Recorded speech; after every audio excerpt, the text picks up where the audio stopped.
dia a dia da economia. Com Miriam Leitão.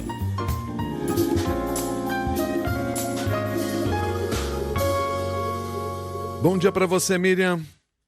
Bom dia, Milton. Bom dia, Cássia. Bom dia, ouvintes da Rádio CBN. Bom dia, Miriam. Ontem você assistiu mais um dia de julgamento no STF, dia ontem reservado aos advogados de defesa, e eu queria ouvir a sua análise. Olha, nas defesas dos generais Heleno, Paulo Sérgio Nogueira e Braga Neto, ninguém defendeu Jair Bolsonaro. Ontem foi o dia também da defesa do ex-presidente. O que me chamou a atenção, Milton e Cássia, foi o fato de que, pelo menos 2 generais, eles usaram argumentos que reforçam a sensação de culpa do ex-presidente.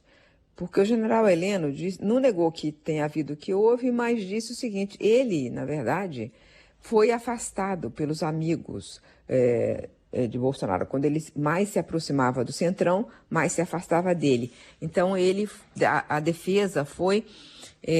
o Matheus Milanês defendeu essa tese de que ele foi sendo afastado do centro do poder. Então, ele não pode responder por esses atos finais, né? E o Paulo Sérgio Nogueira, o advogado Paulo Sérgio Nogueira, que é Paulo Renato Sintra, ele foi além. Ele disse que, na verdade, o seu cliente, o general Paulo Sérgio Nogueira, que era ministro da Defesa, fez parte do grupo que tentou demover o presidente, o então presidente, e aí ele falou, tentou demover, e a ministra Carmen tentou demover do quê?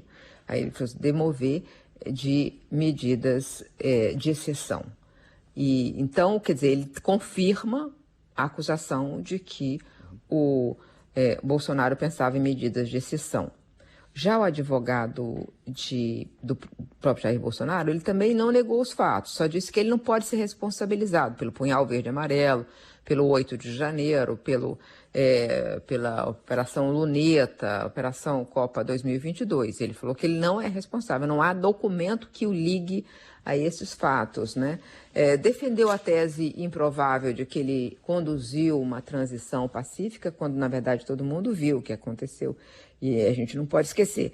Ele, na verdade, foi embora, não fez transição, não admitiu a derrota, não ligou para o sucessor, coisa que acontece nas democracias saudáveis. Ele deixou no ar, principalmente através daquele recado do Braga Neto, de que, olha, vai acontecer alguma coisa aí, ele deixou no ar uma ideia de que podia ter uma continuidade do governo dele, né? Mas o que ele falou é que ele não tem a ver com esses atos. E o advogado falou, ele pensou, mas não executou, então não é crime.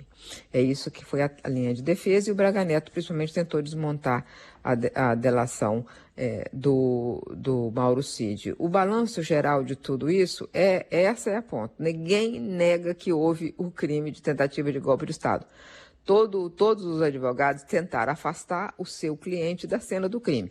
Foi isso que aconteceu nesses 2 dias, Milton e Cássia. E nós tivemos ontem também outra notícia importante, né? Além do segundo dia do julgamento no STF, Miriam, que foi a questão de um certo avanço no acordo União Europeia-Mercosul. Com a notícia que nós tivemos ontem, dá para dizer que a gente está mais perto da reta final de implantação desse acordo? Sim, está muito. Foi um avanço surpreendente. E tem a ver com tudo isso que a gente estava falando, na verdade, né?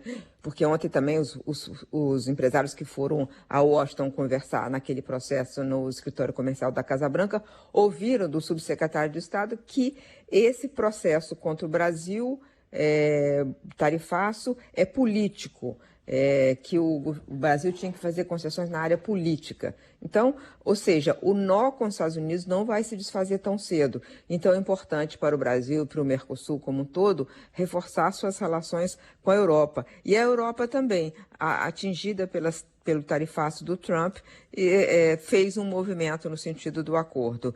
E teve um avanço surpreendente nas últimas horas, na verdade, quando a Comissão Europeia apresentou o texto final, né? A Comissão Europeia apresentou o texto final desse tratado para o Conselho de Ministros, e o próprio, e a von der Leyen, a Ursula von der Leyen, que é a presidente da União Europeia, falou que é um acordo que beneficia os dois lados, e a França, que sempre vetou, disse que foi dado um passo importante. O que foi feito para acalmar a reação da França, que sempre foi muito contra o acordo?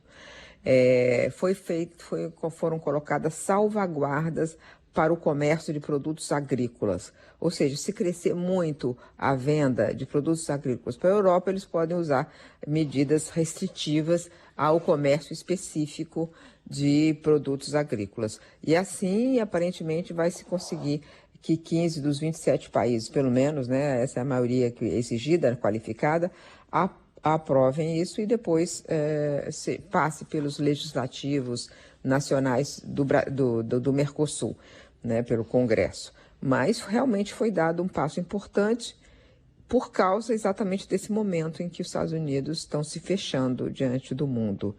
Cássia e Milton. Muito obrigado, Miriam. Um bom dia para você. Bom dia. Até mais.